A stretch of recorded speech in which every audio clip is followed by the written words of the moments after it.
Hello students, the purpose of this video is to discuss probability notes set 3. And in this video, we're going to be talking about something called odds and favors. So finding the odds. Odds are used to describe the chance of an event occurring.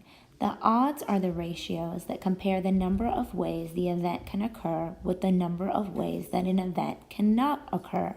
So essentially, you're thinking about, okay, what can occur versus what can't, and writing that together as one ratio value. So odds in favor, you can write these as a fraction or a ratio.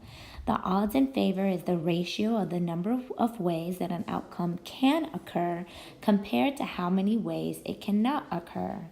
So if I'm looking at odds in favor, I'm looking at the number of successes to the number of failures. And keep in mind that anytime we're notating a ratio, we use the colon symbol in between successes and failures.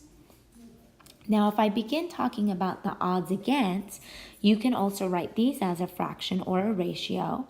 The odds against is going to be the ratio of the number of ways that an outcome cannot occur compared to how many ways it can occur. So if I'm looking for the odds against, I'm going to list out the number of failures, colon, number of successes. So for an example, let's say that I have a jewelry box and it contains 5 white pearl, 2 gold rings, and 6 silver rings. What are the odds of drawing a white pearl from the jewelry box? Well, this is a question about odds in favor of white pearls. So there are a total of 5 white pearls, and the values that are not pearl are 2 gold rings and 6 silver rings. 6 plus 2 is 8. So your odds are 5 to 8 favorable of white pearl. So again, you see this worked out here as we did. So why is this considered different than probability? How is this any different? Well, in probability, we do kind of the same thing, right? We look at the marbles in a bag, and maybe we have multiple marbles and they're all different colors, and we want to do something as such as finding the probability of a red. So I look at the number of reds that I have, and I count 1, 2, 3, and I say there are 3 red marbles out of how many ever number marbles are in that bag. And so you'll notice that I include the 3 in the numerator because I want the probability of getting a red, but I also include those reds when I count up my total value for the denominator. But when I'm asked to find the odds for a red, now I'm trying to show the favorable amount versus the unfavorable amount. So if I want to get favorable red values, there's only 3, and I put that over the total of non-red values. And so your actual fractional value is going to look significantly different.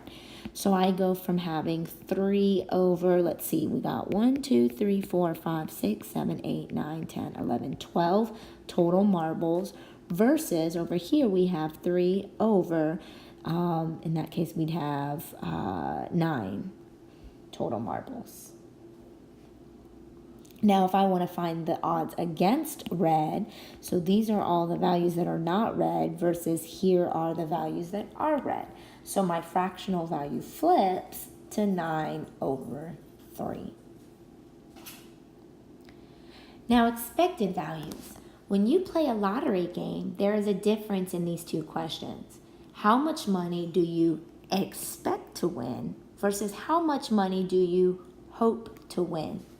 So when I think about expected value, you're thinking, what is the result after a long term? It only works for events that have numerical outcomes. So what is the expected value of rolling a die, or what is the expected average of flipping a coin? That doesn't make sense, right? The expected average of flipping a coin, how do I find a numerical average to flip a coin when my flipping a coin produces qualitative values of heads versus tails? So you cannot quantify values that are qualitative. Now, if you pursue a statistics course, you can eventually go and do this, but at this rate, when we're looking at odds for and against, we're unable to do that.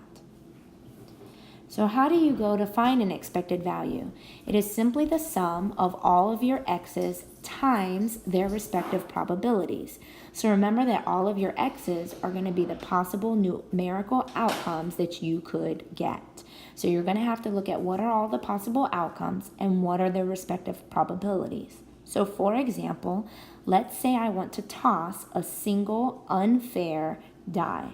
So imagine it's weighted, okay, we're cheating here, and we say that there are 6 sides with 6 different numbers. The numbers 1, 2, 3, 4, 5, and 6 appear on this die. But the die is weighted so that it is favorable toward you rolling a 6. There's a 0.5 probability that you're going to roll a 6, whereas there's only a 0.1 probability for all the other values. So step 1, let's roll a die. What are the possible outcomes? 1, 2, 3, 4, 5, 6. Step 2, what are their respective probabilities? We listed those out already, 0.1, 0.1, 0.1, 0.1, 0.1, and then 0.5. Now we want to find what is my x times my p, because again, I'm trying to get to expected value. So I'm taking each single outcome, which are my list of x values, and individually multiplying them times their respective probabilities. So 1 times 0.1 gives me 0.1, 2 times 0.1 gives me 0.2, and then so on, and I keep going down the list.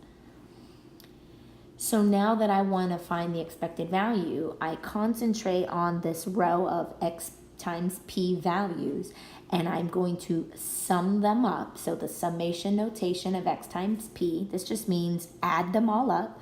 So I add 0.1 plus 0.2 plus 0.3, 0.4, 0.5 plus 3, and I get the value 4.5.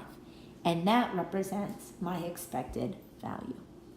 As always, I hope you found this video helpful. If you have questions or concerns, please don't hesitate to reach out to me, and I hope you all have a wonderful rest of your day.